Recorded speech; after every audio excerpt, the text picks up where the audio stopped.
Сәлеметсіздер ме білім алушылар? Бүгін біз 10-шы сынып бойынша функцияның анықталу облысы тақырыбына арналған 10 мысал есепті талдайтын боламыз. Жалпы функция дегеніміз не? Функция дегеніміз x айнымалысының әрбір мәніне y айнымалысының бір ғана мәні сәйкес келетін y айнымалысының x айнымалысына тәуелділігі. Сіздер функцияны жалпы 7-6 класстан бастап білесіздер. Енді 10-шы сыныпта арғарай есептер күрделенеді, функциямыз да күрделене бастайды. 10-шы сыныпта функция тақырыбы осы анықталу облысымен басталады. Анықталу облысын қалай табамыз? Жалпы анықталу облысы дегеніміз не? Анықталу облысын біз латынның бас әрпі d мен белгілейміз. Мысалы, f функциясының анықталу облысы df деген сөз. Анықталу облысы дегеніміз бұл x айнымалысының қабылдайтын мәндері, яғни тәуелсіз айнымалының қабылдайтын мәндері. Мен сіздерге 10 мысал, түрлі мысалдар көрсететін боламын. Сол мысалдар бойынша басқа да есептерді сосын шығара аласыздар. Бірінші мысалдан бастайық. Бізге мынадай функция берілген. Бұл функция екі функцияның қосындысынан тұрады, сондықтан әрқайсысын біз жеке-жеке қарастырамыз. Теңдеулер жүйесі, теңсіздіктер жүйесі түрінде жазып алғанымыз дұрыс. Бірінші функциямыз бұл жерде бөлшектің бөлімі нөлге айналмау керек, яғни бөлшектің бөлімі нөл болып кетпеу керек. Сондықтан біздің функциямыздың бөлімі нөлге тең болмау керек. Ал екінші функциямыз ол квадрат түбірдің астында тұр. Квадрат түбірдің астында болған өрнек бізде теріс санды қабылдамайды. Артық немесе тең 0 деп аламыз. Осы теңсіздіктер жүйесін арғарай шешеміз. Енді бұл жерде түсінікті x тең болмау керек -2-ге. Ал мен жазып қояйын қайтадан. 2x азайту x квадрат қосу 8 артық немесе тең 0. Енді мына тұрған екінші теңсіздікті мен бөлек алып есептеп аламын. 2x азайту x квадрат қосу 8 артық немесе тең 0. Нөлдерін тауып алу үшін нөлге теңестіремін және мына жерде x квадраттан бастап жазамын. -x квадрат қосу 2x қосу 8 тең 0. Мен ештеңе өзгерткен жоқпын. Демек артық немесе тең теңсіздіктің таңбасын қалдыра бересіз. Немесе, егер теріс санға бөлем десеңіз, онда бірден мына жерге бөліп алу керексіз. -x квадрат қосу 2x қосу 8 артық немесе тең 0. -1-ге бөлдіңіз, немесе көбейттіңіз. x квадрат -2x -8 уже теңсіздіктің таңбасы қарама-қарсыға өзгерту керексіз. Әйтпесе сіздің есебіңіз қате болады. Арғарай дискриминант тең болады. 4 -4 көбейту -8. 32, 36. Екі түбірі бар. Дискриминант 0-ден үлкен. x1 2 көбейту -1 -2 -6 -8 -2 бір жауабы 4 болды. x2-ні табамын. -2 плюс 6 2 көбейту -1 4 -2 -2-ге тең болды. Енді сан өсін сызамын. Сан өсінде мына жерде -2 4. Бұл жерде қатаң емес теңсіздік болса да, мына -2 деген жауапты біз боямаймыз. Неге? Себебі біздің бір функциямыз ол -2-ні қабылдамайды. Сондықтан -2-ні былай ашық қалдырамыз. -2 сосын 4 деген жауапты бояймыз. Аралықтарға бөлдік.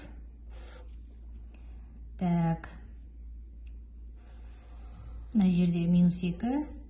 Мына жерден бояп қойсам да, мына жерде ол бәрібір жауап қалынбайды.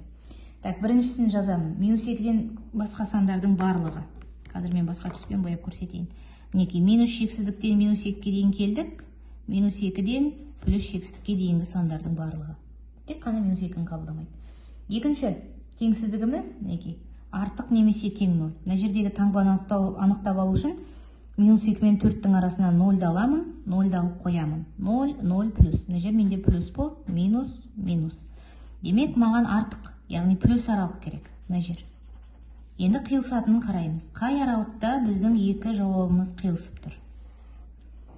Жалпы сонда бұл функцияның анықталу облысы dy тең болады.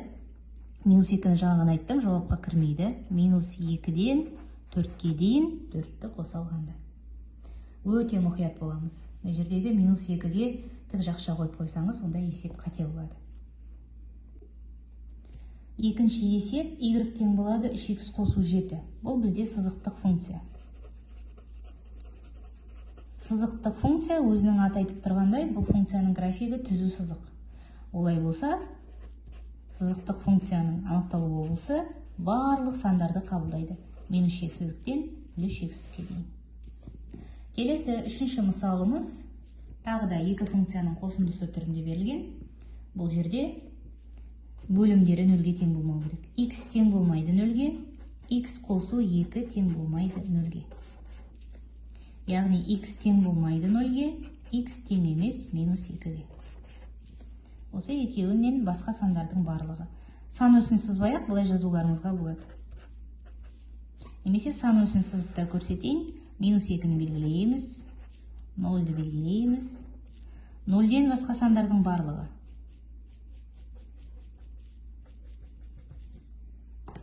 Ал келесінде минус 2-ден басқасы.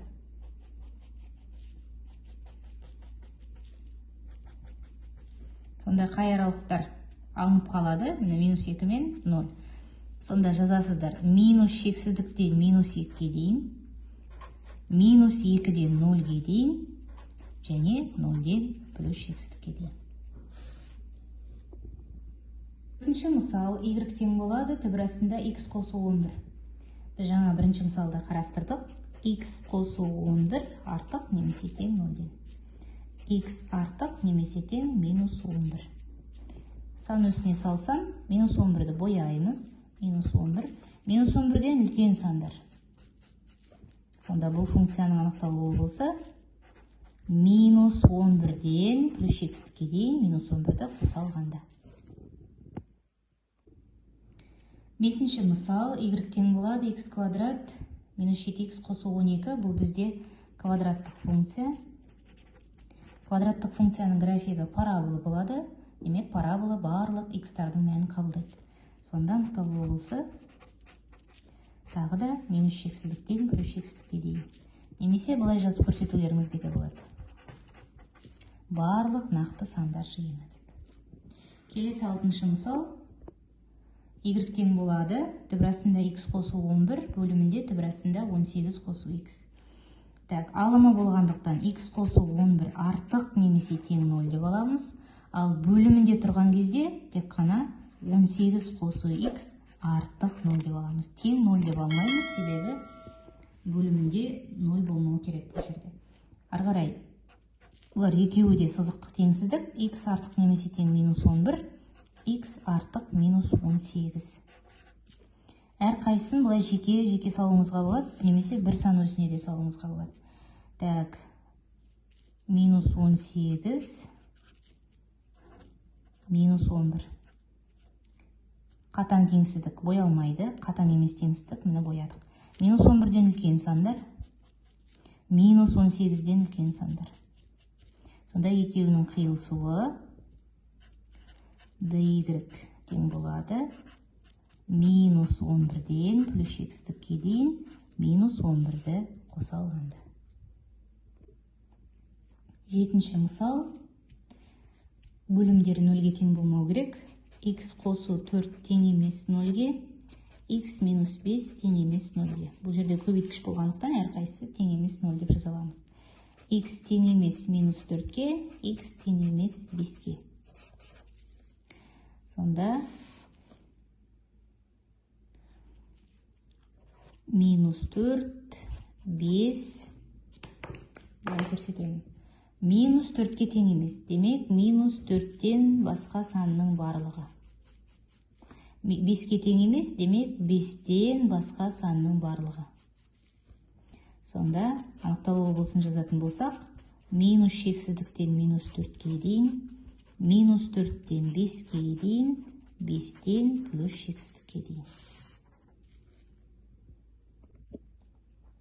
8-ші мысал. X азайту 2 бөлімінде 1,56 қосу 2,5x қосу x квадрат. Алымын 0-ге теңестіреміз. X азайту 2 тең 0, ал бөлімі 0-ге тең болмау керек.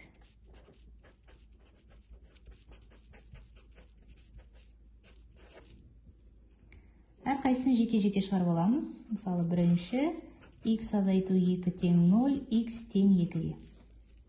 Екіншісі x квадрат қосу 2,5x қосу 1,56 тең емес 0-ге.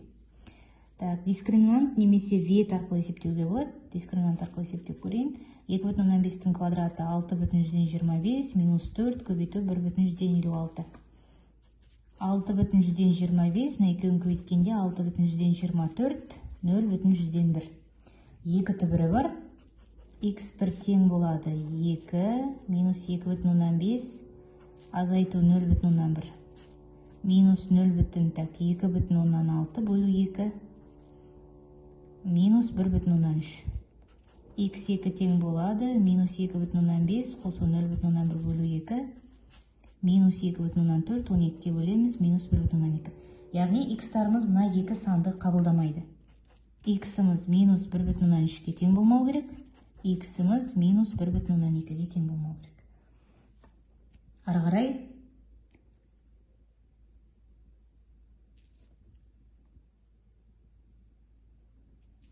сан өсін сызамыз. Мына екі саннан басқасының барлығын қабылдай береді. Тіпті мына жерде алымын алмай-ақ қоюымызға болады. Так, минус 1,3 үлкен ғой. Минус 1,3, минус 1,2. Мынаны есептеудің де қажеті жоқ. Себебі біз анықталу облысын тауып жатқандықтан. Сонда минус 1,3-ден және минус 1,2-ден басқа сандардың барлығы. Анықталу облысы тең болады. Минус шексіздіктен минус 1,3-ге дейін, минус 1,3-ден минус 1,2-ге дейін және минус 1,2-ден плюс шексіздікке дейін. 9-шы мысал. X азайту 9 квадратты бірдің астында. Демек, алымында тұр. Сондықтан X азайту 9 артық немесе тең 0 деп аламыз. Ал бөлімі 0-ге тең болмау керек. X артық немесе тең 9. Ал екіншісі 0-ге тең болмау керек. X квадрат минус 7x қосу 10 тең 0. Яғни, x-тің орнына қандай мәнді қойғанда, біздің функциямызды 0-ге айналдыратынын тауып керек. Так, ветпен шығарып көрейін. Қосқанда 7, көбейткенде 10-ға тең қандай сандар? x1, x2. 5 пен 2, да? 5 пен 2-ні көбейтсек 10, қоссақ 7. Так, сонда бұлай саламыз.